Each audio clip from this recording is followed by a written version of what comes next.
Alright guys, welcome back to Formula 1 drama. Daniel Ricciardo is not on the grid for the 2023 F1 season, but he is back at Red Bull as a third driver for the team. Christian Horner has stated though that the downhill trajectory of his career started when he decided to leave Red Bull a few years ago, go to Renault and then McLaren after that. Did that trajectory cause his career to fall off a cliff, or was there other parts that had their role to play? Was it actually a terrible idea to leave Red Bull given what happened to Verstappen's future teammates? Intrigued to your thoughts in the comment section below. Hit the like button if you enjoy, subscribe if you're new as always. Interesting first of all for Mercedes that this trophy, the Constructors' Trophy that's been with Mercedes for the last 8 years, they've today had to give it back, or at least hand it over to Red Bull over at Milton Keynes. So yeah, they're planning to get it back next year. Big update actually on a couple of tracks. This is kind of a minor one here at Silverstone, but this is the Wellington State down into, is it Brooklynton and Luffield, I think. But you guys can see that the fencing is now getting closer, I think, to try and make the visibility better for fans. That's one change they're making there. Another potential piece of news, I don't think this has been confirmed anywhere yet, but there's rumours circulating that the Circuit de Barcelona Catalunya in Barcelona, the Spanish Grand Prix, will be reverting to its older format. So this is the Grand Prix track in Barcelona, the Spanish Grand Prix of course, and it's been like this for some time, but there's been a lot of alterations around the final sector of the track.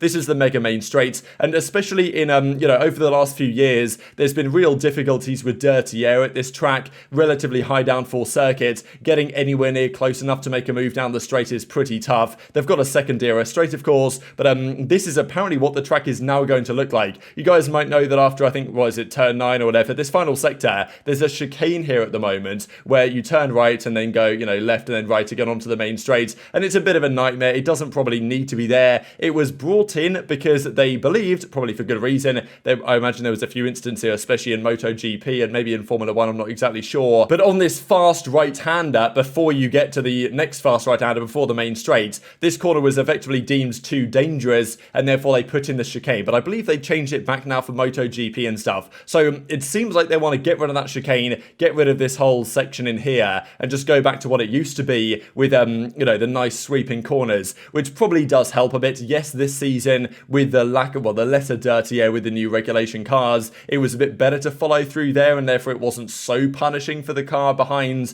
during the final sector. But I do think it makes the track better, to be fair, and it also gives the car behind a bit more momentum when they're going into the straight to try and make the move happen. And we'll see what it means with DRS zones and stuff, because F1 are kind of indicating right now they might reduce the length of some DRS zones, because I think the DRS zone starts about here on the Spanish Grand Prix track, something like that. So yeah, stay tuned for that one. No official confirmation yet, but apparently a change to the Spanish Grand Prix, as we've also heard rumours to changing the Singapore Grand Prix as well, some tweaks to next year's format. Let's talk about Daniel Ricciardo then, because he's on the third, he's the third driver basically for Red Bull this season. Going to be doing some reserve stuff, some simulator work, some work with the team from a commercial perspective, and he says he might do one-off races like Le Mans or whatever, wants to kind of reinvigorate his passion to a certain extent. Now, the downfall of Daniel Ricciardo is a real sad one, because he's a phenomenal driver, but with what happened at even Renault and then certainly McLaren the last couple of years has not been good for him, right? The car maybe doesn't quite suit him so well, because that Red Bull, when he was driving for Red Bull, its brakes were just ridiculous. I know a lot of the drivers talked about the fact that the brakes on that car were pretty insane, and that suited Ricciardo's incredible late braking style that he has. The last couple of cars might not have done quite so much, and these are Horner's words on Ricciardo, because I guess he can talk quite openly now about Daniel, because he's now back with the team. Daniel joined us as a teenager, he grew up with the team here, he had some great success here with us, then he went and did something stupid and went to drive for a couple of other teams. So he then goes on to say, never really quite worked out. So basically saying that his decision to leave was stupid, it was regrettable, he shouldn't have done so. And look, it's not a surprise that Christian Horner, the team principal of Red Bull, is going to say that a driver leaving was a stupid decision, but it was definitely an interesting one. And now Ricciardo finds himself out of a team, off the grid, and with no guarantees he's going to get back in a team, right? Who knows what Piastri does in McLaren. Of course, there will be seats coming available soon. I feel like the Alfa Tauri team is kind of ripe for some changes there over the next couple of years. And of course, Ricciardo probably could have driven for Haas if he wanted to. He could have talked to Gunter Steiner and said, hey, I really want to seek this season, what can we do? They probably would have found a way to make that work instead of Hulkenberg. But yeah, still, I don't know. I guess he didn't really want to reach out and they decided to take a different route. Ricciardo doesn't want to join a backmarker team. Understandable, but it's unlikely Ricciardo's going to get a step back into a top seat. Unless, of course, something happens at Red Bull with Sergio Perez, just because with Perez now having Ricciardo there as the third driver, there will be an element of Perez looking over his shoulder a little bit, just because, look, his performances at the start of 2022 were fantastic relative to Max. Then, Max just pulled away at the end of the season. And this is why I'm not so sure that his decision there was actually particularly stupid, because when you go back and look at what happened at the time, obviously some of the reliability factors were frustrating him, but also, Verstappen was now in the team. It was clear Verstappen was an incredible talent and would go on to do great things, not just at Red Bull, but within Formula One, and the team was prepared to effectively give their all to support Verstappen's ventures in that way. And there were a few rumours behind the scenes of certain strategic decisions they made at certain times or another to help Verstappen out over his teammate Ricciardo. And, for a few reasons, including that internal dynamic, you can understand why Ricciardo didn't want to be the second driver to Verstappen and wanted just to leave and go elsewhere and explore other options where he could try and win on his own merits, because I think Ricciardo kind of saw what was coming to him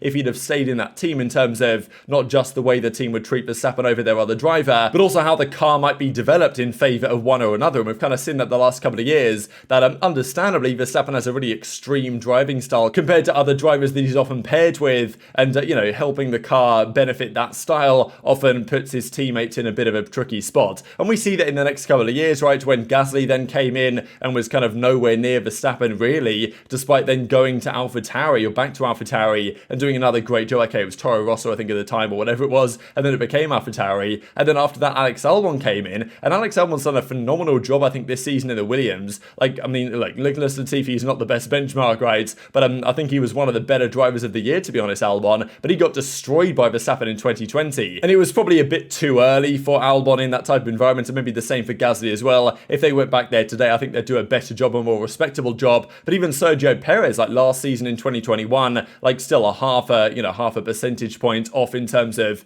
pure pace compared to Verstappen, and you don't really see this gap in other teams. Part of it's because Verstappen's built different, I think that's true, but part of it is the way that Red Bull deals with the situation internally. Ricciardo saw that, he felt it coming, and he didn't want to be part of it. Now, was that a stupid decision? Because you could argue that it's better to be a Sergio Perez and be the second driver at a top team than it is to, leave to join a different team like Daniel did, and obviously go to Renault, go to McLaren. Hasn't worked out for him. Yes, he won a race at McLaren in 2021, which is really cool to see at Monza, but outside of that, it hasn't worked out, and now the lack of performance in that McLaren relative to Norris has now forced him out of the sport entirely for the near future. Had he have stayed at Red Bull, he might not have enjoyed his time next to Max, but he probably would still be on the grid. But it's always difficult to say how things would go, and of course it's easy to look back at history and say it was a mistake, whereas the reality is that of all the different possible futures that could have happened when he left, there might be a significant percentage of them where, he performs better, or the team does better than it did before, and therefore he doesn't go to McLaren and whatever.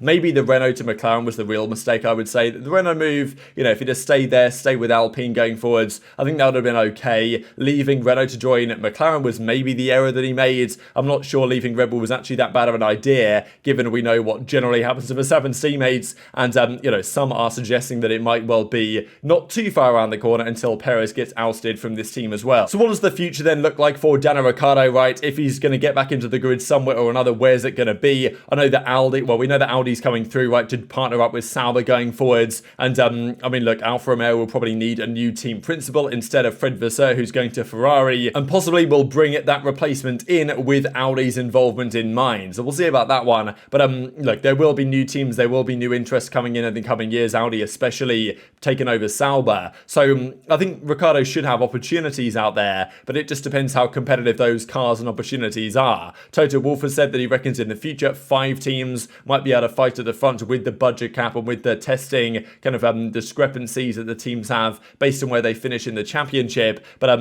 is that going to be enough for Daniel Ricciardo to get a top seed at a top team again? Kind of unfortunate, just because such an exciting driver to watch on his day. We even saw it a bit in Mexico, right, despite the mistake against Tsunoda. He had a phenomenal finish to the race there when he was feeling a bit comfortable. Still, I'm sure he's got the talent within him there, and just such an exciting character that it's a shame to see him off the grid. But I wonder if that was the key mistake, or whether you guys think there were other possibilities there. Interesting comment as well from Adrian Newey quickly on the fact that they believe they spent too long on their 2021 car and should have focused more on this year's car. Interesting statement, just because obviously they dominated this season regardless, and they won the Drivers' Championship last year. The easy response to this, of course, is to say, well, okay, maybe they did spend too long on last year's car, maybe they just spent too much money on last year's car based on that budget cap breach that we saw. But maybe it goes to show that they've even got more up their sleeve, Red Bull, for the upcoming season than they showed this season. Speaking of Red Bull as well, they didn't just win the constructors, the drivers, they also won on average the fastest pit stops of the season. The winner though was not Red Bull, it was McLaren with the only sub 2 second stop at Mexico. But yeah, a lot of the other guys on this list, I mean all of them apart from McLaren here